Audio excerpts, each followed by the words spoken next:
I'm Steve Beauchamp, and thank you again for joining me for the next video on my channel. So today I want to talk about how you can use mind mapping to really optimize your weekly routine. At times, our brains can really be all over the place, and trying to sort out where our thoughts are and where they're going without getting them out on paper or some kind of digital paper, if you will, because I think a lot of people use digital means for recording their notes. Keeping it all up in your head actually makes it worse for you to truly try to sort out. So getting it out onto some kind of tool, some kind of media, if you will, that will allow you to really sort through it and see it for what it really is I think one of the first steps you should really take in really trying to figure out how to sort through your thoughts and your emotions around this particular thing. So, what we really need to focus on is what really is the problem, right? So first, what is your problem? Really try to define it, understand it. The second thing you need to do is figure out what does the path forward look like as it relates to this particular problem. And then once you've figured out what the path is, then you say, okay, well, what are the steps I need to take in order to walk down that path to get the result that I'm really hoping to get? Okay, so let's unpack, the first piece of this is really talking about, what problem are you trying to solve? I think a lot of us will, like I was saying before, if you don't get it out on paper, you can swirl around for a long time, really trying to sort out what your problem is. And so it's very vital for you, if you really want to be able to sort out what your routine looks like, what things you should be doing in order to, get where you want to go. The first thing is really define the problem, right? So when it comes to your routine, you need to think about what are the results that you're hoping to achieve. Okay. So that would be, in this particular sense, the problem that you're trying to solve. Your problem you're trying to solve for is this particular result, right? And so once you truly understand what that result is, what the problem is that you're trying to solve, then you can start actually taking action to be able to address it. And I find mind mapping a really useful tool in being able to do that. There's several different types of software out there that you can use if you prefer, using software. You can do this as simply on a piece of paper with a pencil. Also, you don't need high tech solutions to this particular, brainstorming tool. And just having a piece of paper with a pencil, draw a circle right in the center. And most of the software will do this for you as well. And that really kind of hits the center of what you're really trying to go after. And so that's where you start, right? So you really define your problem well and spend some time doing that. Don't rush through trying to solve your problem. I think it was Einstein that said if he had 1 hour to solve a problem, he would spend 55 minutes truly trying to understand it and 5 minutes executing the solution to the problem.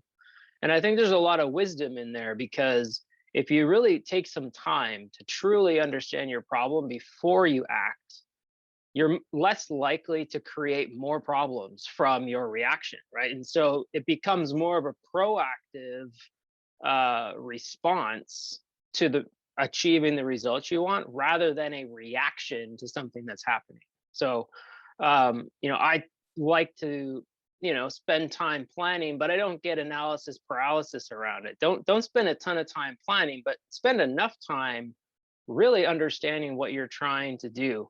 And, the motivation behind it can be very helpful as well. Okay, so now that you've really defined your problem and you need to start thinking about what's next, the next step is to really look at, okay, where does this path need to lead me to, right? So if you understand what the problem is you're trying to solve, that should point you towards the result that you want. And that result should be the end or the intermediate step along the way to something else, right? And so that becomes your focal point. And then you work backwards from there and say, okay, what are the things that I need to do in order to achieve this result that I'm looking for? That might mean you having to look for some outside help to be able to achieve a particular task.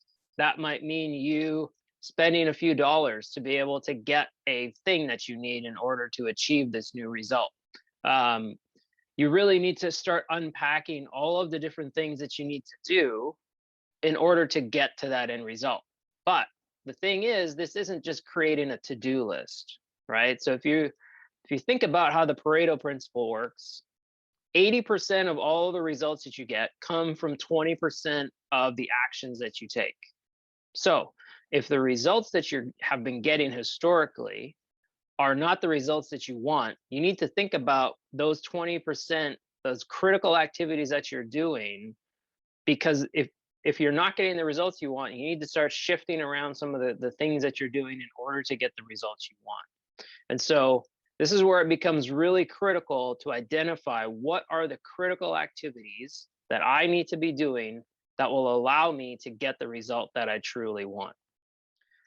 In this particular stage of the work, it's also important to not discriminate on the ideas that you're coming up with. Just write down the ideas, get them out in front of you, start thinking about all the different avenues, and then you can start weeding out the critical activities afterward. So those critical activities are important, but it's also important to think of, as many of the things that need to happen, because maybe it's not a critical activity that you need to do, but it's something that you could have somebody else on your team do, or someone you could outsource some activities to. So don't limit your thinking in this particular stage of the exercise.